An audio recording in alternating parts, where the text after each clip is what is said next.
Welcome to Cracking the Zodiac Killer's Code. This is a podcast that dives deep into the twisted world of the Zodiac Killer. We're your hosts. I'm Dakota Jimmy. I'm Megan Little. I'm Melanie Wilson. And I'm Faith Wilson. And we're gonna figure out who is the Zodiac Killer by dissecting the evidence, the ciphers, and just talking about it. Okay.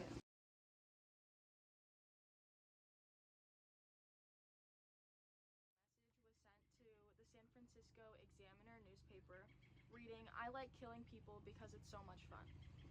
This was the sender of the soon-to-be notorious Zodiac Killer who terrorized Northern California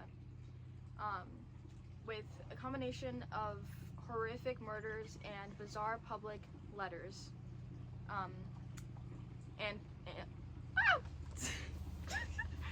These letters included horrific threats and demands and mysterious ciphers that the law enforcement tried to decipher. The identity of the law enforcement officials, professional code breakers, and armchair criminologists alike for nearly 5 decades.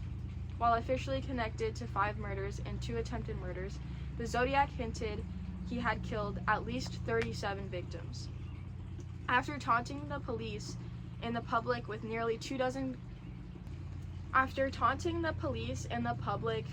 through these ciphers and murders, he seemed to vanish in the late 1970s, but his twisted legacy endures, having inspired 3 real-life copycat killers in dozens of books, TV shows, and movies, and documentaries, which a lot of us did watch, including most famously the Clint Eastwood's nemesis in the film Dirty Harry. So, the first murder was June 4th, 1963 in Santa Barbara. So Robert Domingos and his fiancée Linda Edwards were seniors at Lompoc High School in Santa Barbara County in Southern California. On Tuesday in early June 1963, the couple decided to use the senior ditch day to go sunbathing on a beach near Gaviota State Park. The 2 teenagers didn't return home by Wednesday. Robert's father went to the beach and was horrified to discover their bodies laying together inside the remains of a crumbling shack. The victims, bound with rope, had apparently tried to escape, but they were shot and killed with a .22 caliber weapon. Robert was shot 11 times and Linda had been shot 9 times. The killer had dragged the bodies to the shack where he tried to and failed to start a fire. Investigators had a few leads, but in 1972, the Santa Barbara County Sheriff's Department announced a possible Zodiac connection. The beach killer used Winchester Western Super X ammunition, the same ammunition used by the Zodiac Killer during the 1968 murders on Lake Herman Road. The Domingos and Edwards case also had similarities to the Zodiac Killers of another young couple at Lake Berryessa in 1969. So that's why these 2 cases kind of connect. And although this wasn't for sure Zodiac, there's some similarities. And then here's another possible Zodiac case in October 30th, 1966 in Riverside. An 18-year-old named Sherry Josephine Bates lived with her father, Joseph, and was a student at Riverside City College in Riverside, California. On October 30th, 1966, she left a note that read, "Dad, went to the RCC library.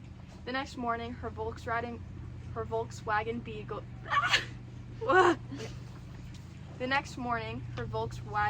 was found abandoned in a library parking lot, and her body was lying nearby between 2 houses. She had been stabbed several times and her throat was slashed. Police found a men's Timex watch at the crime scene, a print from a military boot, and some hairs and dried blood on the victim's hand. Sherry Jo's purse was intact, and an autopsy revealed no evidence of sexual assault. 1 month after the murder, the local newspaper and the police department received typewritten letters titled "The Confession" from someone who claimed to be the killer.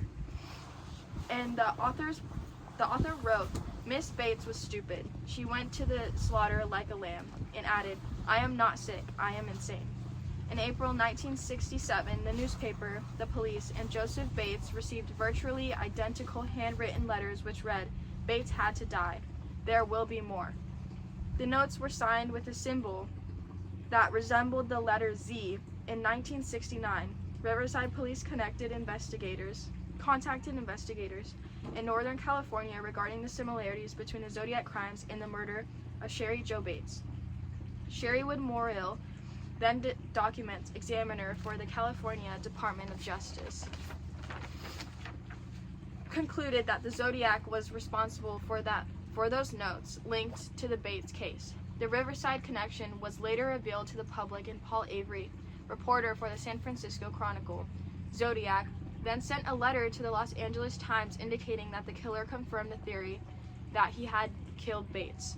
The Zodiac wrote, I do not have to give them credit for stumbling across my Riverside activity, but they are only finding the easy notes." Oh, that's wrong. Read it.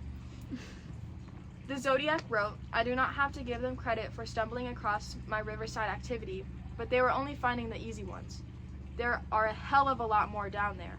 Years later, Riverside police rejected the Zodiac theory and focused on a man who they said was a jilted former lover of Bates. In the 1990s, police obtained a sample of the suspect's DNA to compare with the DNA taken from the hairs found in the victim's hand in 1966. The DNA didn't match, and the suspect denied any involvement in the murder. The next murder was in December 20th, 1968, in Benicia. 5 nights before Christmas, high school students Betty Lou Jensen and David Faraday set out on their first official date together, promising Betty Lou's parents they'd be home by 11 p.m. Shortly after that time, passing motorists saw the car and its occupants parked at Lover's Lane spot along Lake Herman Road in Benicia, California. Moments later, another driver noticed 2 seemingly lifeless bodies on the side of the road. Benicia police and others responded to the scene and discovered Betty Lou died with 5 bullet wounds in her back. David was found next to the car with a bullet wound in his head, still breathing but near death. Bullet holes in the car's roof and back window indicated that the killer may have fired warning shots to force the victims out of the vehicle. Shell casings recovered at the crime scene identified ammunition as Winchester Western Super X copper-coated. Ballistic evidence indicated that the killer used a 22 caliber, possibly an 80 semi-automatic pistol. Investigators believed the 2 teenagers were likely random targets killed by a stranger for unknown reasons. Next, we're going to be moving on to the 4th of July killing in '69. A 22-year-old Darlene was the wife, mother, and a popular waitress at Villago restaurant. On the night of 4th of July, she picked up her friend Michael and stopped at the parking lot in the Blue Springs Park. Michael later told police that another vehicle pulled into the lot around the same time at midnight. Around 10 minutes later, he left to only return. The driver that returned got out of the car while shining a bright light and fired with a 9mm handgun. Michael was shot in the jaw, shoulder, and leg. Darlene was hit several times. At around 12:40 p.m., a call later traced to a gas station payphone rang. The Villago Police Department claimed responsibility for the shooting as well as the murders on Lake Herman Road. According to the police dispatcher, the man spoke in a low-toned voice, saying, "I want to report a murder. If you go 1 mile east on Columbus Parkway, you will find 2 kids in a brown car. They were shot with a 9mm Luger. I also killed those kids last year. Goodbye." Darlene died on arrival at the hospital, but Michael survived. Investigators were unable to identify any viable suspects. Now we're going to be moving on to go more in depth with some of the letters that the killer sent. There was a letter sent in July 31st, same year. The writer claimed he was responsible for those 2 shootings and provided various details about the victims. the weapons used, and the number of shots fired, and the brand of the ammunition that the killer used. One of the letters that also came was included with a cipher, and the writer demanded that the publication also published the cipher with the letter by August 1st. The writer threatened to kill again if the newspapers did not publish the cipher. The writer threatened to kill again if the news did not publish the cipher, which included the words, "I like killing people because it's so much fun." He sent another letter to prove that he actually committed those murders, and that was the first time he ever used the name the Zodiac. Next, moving down to September 27th, 1969, there was another killing on Lake Berryessa. On a Saturday night in September, two college students, Brian and Cecilia, were relaxing along the shore at Lake Berryessa. A man holding a gun, wearing a hooded costume with a white circle and a cross through it, had escaped from a prison, explaining that he escaped from a prison and needed money and a car to escape. He bound their wrists with pre-cut lengths of a clothesline, and then he later plunged a knife into the back of Brian 6 times and stabbed Cecilia 10 times. The man, after the stabbings, walked to Brian's car, and he used a pen to draw on the side the symbol he used, the circle with the cross, the dates of previous attacks, and the current attack of these kids at the Berryessa Lake. A man called the Napa police to report a double murder. The caller described Brian's car, directed the police to the scene of the crime, and confessed, "I'm the one who did it." The police traced the call to a payphone at a car wash in Napa. Cecilia died 2 days later, but Brian had survived.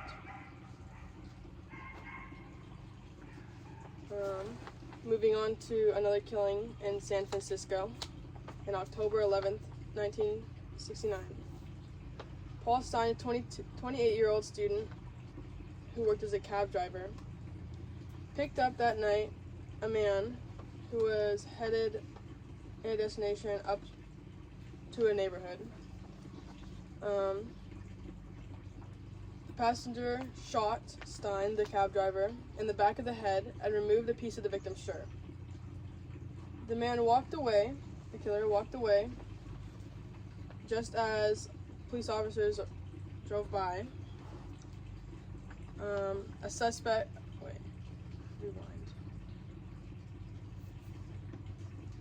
The man walked away just before police arrived, but the police radio broadcast mistakenly described the suspect as a black man, and the passing officers dismissed a white man resembling the correct description.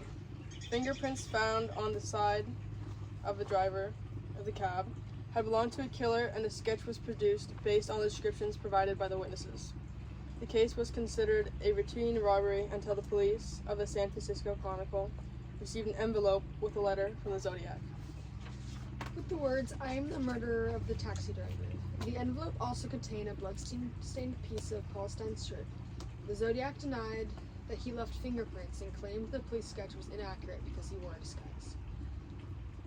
On October 13th, 1969, there was a letter published to the Chronicle. The writer mocked police for failing to catch him and threatened to shoot children on a school bus. The envelope contained a piece of blood-stained shirt belonging to the victim, Paul Stein. In November 8th, December 20th, 1969, from November 8th to the 20th of December, 1969, another piece of evidence was an envelope to the Chronicle, postmarked in November 8th, 1969, containing another piece of the cab driver's shirt, a humorous greeting card, and another cipher consisting of 340 symbols. The writer added, "Des July, August, September, October equals 7. A possible reference to more unidentified victims. A 7-page letter to the Chronicle, postmarked November 9th, 1969, was long message from the Zodiac claiming the police stopped him near a crime scene but let him go. Zodiac also included a bomb recipe and a diagram of the explosive. Another example was a letter addressed to a famous attorney, Melvin Bellini, postmarked December 20th, 1969. The writer feared that he would kill again and asked Bellini to intercede. The letter ended, "Please help me, I cannot remain in control for much longer." In March 22nd, 1970, on a Saturday in late March, Kathleen Johns packed his infant daughter into a station wagon and left Peradino to visit his sick mother in Petaluma. In the northern part of the state, Kathleen was also 7 months pregnant with a child of a long-term boyfriend. As she traveled on Highway 132 near Modesto, another vehicle pulled alongside the station wagon and the driver appeared to signal that Kathleen should pull over. On the side of the road, the driver explained that the back of the wheel of Kathleen's station wagon was loose, but he promised to fix the problem. Instead, he loosened the lug nuts and the wheel fell off as He loosened the tire and the wheel fell off as Kathleen tried to drive away. The man then offered to drive Kathleen to the gas station, and she climbed into his car and discovered he appeared to have other plans. She claimed he had also made veiled threats to harm her child. Eventually, Kathleen grabbed her daughter and jumped from the car. A passing driver took Kathleen to a nearby police station where she identified the stranger to the police. A supposed sketch of the Zodiac. Months later, a Zodiac letter mentioned a rather interesting ride with a woman and her baby. The killer sends another cipher and gets demanding in April 20th to July 26th, 1970. In this letter to the Chronicle, in April 20th, 1970, it included a 13-symbol cipher and a diagram of a bomb designed to kill children on a school bus. The Zodiac denied responsibility for the recent police station bombing that killed an officer. Another was a greeting card to the Chronicle postmarked April 28, 1970. Inside the card, Zodiac demanded publication of his bomb threats and insisted that the people of San Francisco Bay area wear Zodiac buttons featuring his chosen symbol. Attributed to the Zodiac feature of an advertisement for the condominium project in Lake Tahoe. A postcard attributed to the Zodiac featured an advertisement for a condominium project in Lake Tahoe with the phrases, "Past Lake Tahoe areas and sought victims 12. Some interpreted the cryptic messages as a clue to the disappeared 25-year-old Donna Lass. In May of 1970, Donna worked in San Francisco at Letterman General Hospital, located at the Presidio military base near the area where the Zodiac killer killed a cab driver. Donna moved northeast to... I'm so sorry, guys. On September 6th, Donna moved northeast to South Lake Tahoe.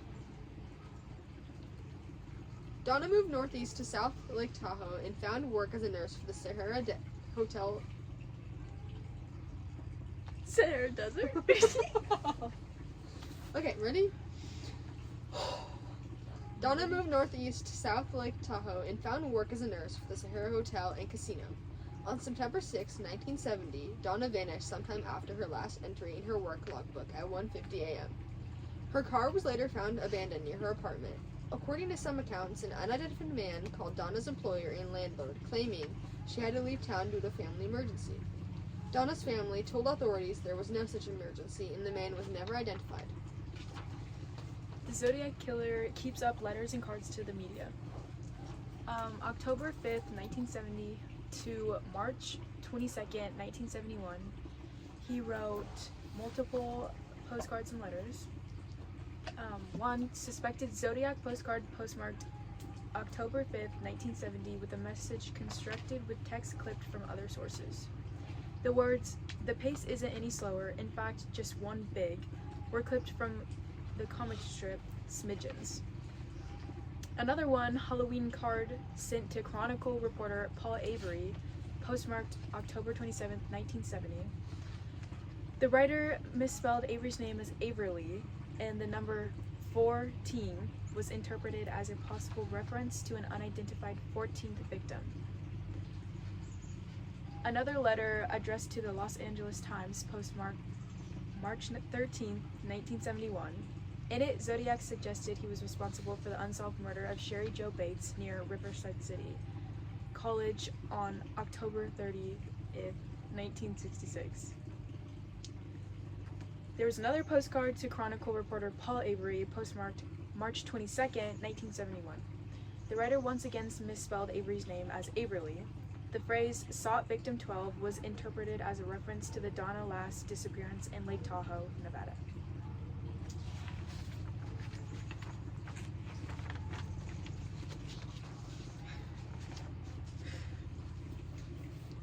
The search for new leads in the Zodiac case led investigators across the United States to Albany, New York. The office of the Albany Times-Union newspaper received an envelope postmarked August 1st, 1973, with a cross circle drawn in the corner instead of a return address. The letter read, "You are wrong, I'm not dead or in the hospital. I am alive and well, and I'm going to start killing again. Below is the name and location of my next victim. But you had better hurry because I'm going to kill her August 10th at 5 o'clock p.m. when the shift changes. Albany is a nice town." That was the end of the quote. Below the message, the writer included 3 rows of symbols. According to an FBI report, Bureau Cryptanalyst.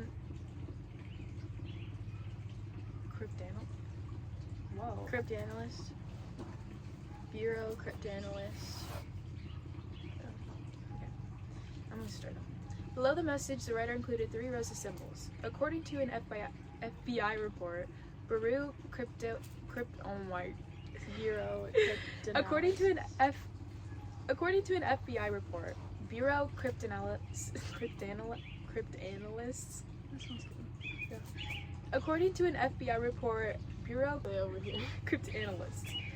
According to an FBI report, Bureau Cryptanalysts deciphered the coded message to read, "Albany Medical Center. This is only the beginning." Investigators were unable to identify any murders that could explain the vague reference to a victim on August 10th. Handwriting experts could not determine if the letter was prepared by the writer of the Zodiac letters due to the lack of significant characteristics in the Albany message, but this possibility could not be eliminated based on limited analysis. Final cards and letters from the Zodiac killer. January 29th, July. Okay, let me start with final cards and letters of the Zodiac killer case through January 29th to July 8th, 1974. One letter to the Chronicle, postmarked January 29th, 1974. The writer alluded to a possible suicide in another quote from the Gilbert and Sullivan musical, The Mikado. The notation, Me 37 SCPD 0, was interpreted as a box score indicating 37 victims.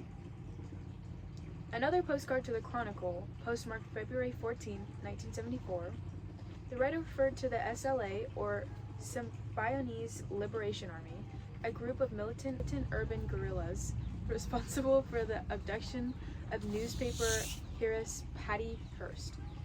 The message was signed, "A Friend."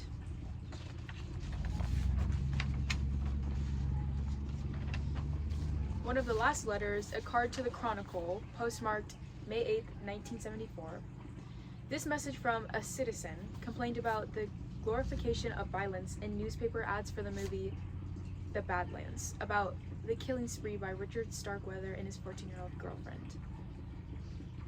The last letter to the Chronicle, postmarked July 8, 1974, the writer complained that Chronicle columnist Count Marco Spinelli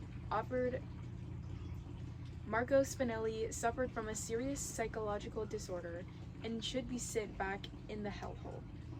This letter was signed, The Red Phantom. So now we're gonna go into some pieces that make all of us believe that it was Alan. Now we're going to talk about why we think a guy named Arthur Allen was the Zodiac killer.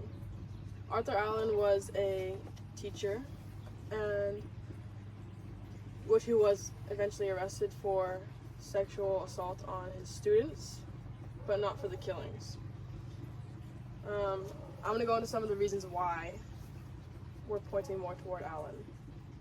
There was one day he was pulled over, the same day of I think some of the killings at the lake. The killings were done by a knife. When he was pulled over by a cop for speeding, he had a knife in his passenger seat and it was bloody. The officer asked why he had the bloody knife, and his response was because he killed a chicken. And the officer let him go. While he was a teacher, he taught his students how to cipher and decode letters, which the Zodiac killer used ciphers to communicate. He played the Mikado, the musical, for his students during class.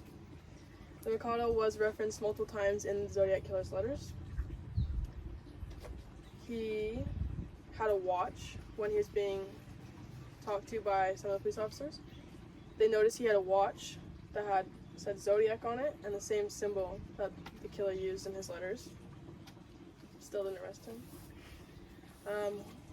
After he went to jail for the sexual assault, he was in jail for 4 years, and during those 4 years, the killer had sent no letters, no killings, and like a month after Allen got out, the killer sent a letter again stating that he's back. Towards the start of where this story began, where I was talking about earlier, so the first killing that was for sure from the Zodiac killer on Lake Herman Road, Allen lived in Vallejo, which is less than 10 minutes from the Zodiac killer murder scenes, so Lake Herman Road and the Blue Rock Springs. And a friend, Don Cheney, claimed that Allen once spoke of creating a name for himself, attacking couples and using a flashlight taped to a gun method the Zodiac likely used during the Lake Herman Road murders in 1968. So some suspicious timelines that there are Allen was in the vicinity of multiple Zodiac killings. On September 27, 1969, Brian Hartnell and Cecilia Shepard were stabbed at Lake Berryessa by a man in a hooded costume with a white crossed circle. Allen claimed to be at the lake that day alone and later changed his story. And then on October 11th, just 2 weeks later, Paul Stein was murdered in San Francisco. A piece of his shirt was later sent to the Chronicle, proving Zodiac's involvement. And Allen lived nearby and matched the physical description from witnesses. Yet, due to dispatch error, officers stopped and released a white man seen walking away, possibly Allen himself. Some of the behavior patterns and handwriting that came from Allen's case is another reason we think he did it. So critics say Allen's handwriting didn't match the Zodiac's, which is technically true based on early limited samples.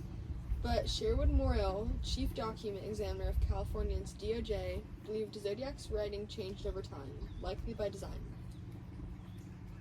And the DNA is still inconclusive, but most letters contain partial or degraded profiles. There's no verified sample from Allen to directly compare. Another reason we think he did it is the mental state and modus operandi from Allen. Allen was a diagnosed sociopath with violent tendencies. He had been institutionalized and later convicted of child molestation, losing his job as a teacher in 1968, the same year the Zodiac's killings began. During a search of his home, investigators found homemade bombs, disturbing audio tapes, and books on cryptography. One Zodiac letter from 1969 pleads with lawyer Melvin Belli, saying, "Please help me, I cannot remain in control for much longer." Allen's mental breakdown on the Zodiac's cry for help line up disturbingly well. Another reason we think that Allen was the Zodiac is the killing stopped when Allen's health declines. After the early 70s, Zodiac letters slowed dramatically.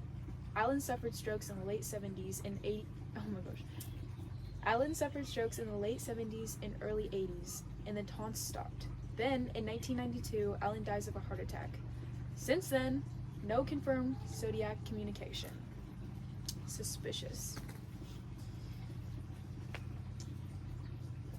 I think you're good. Yeah.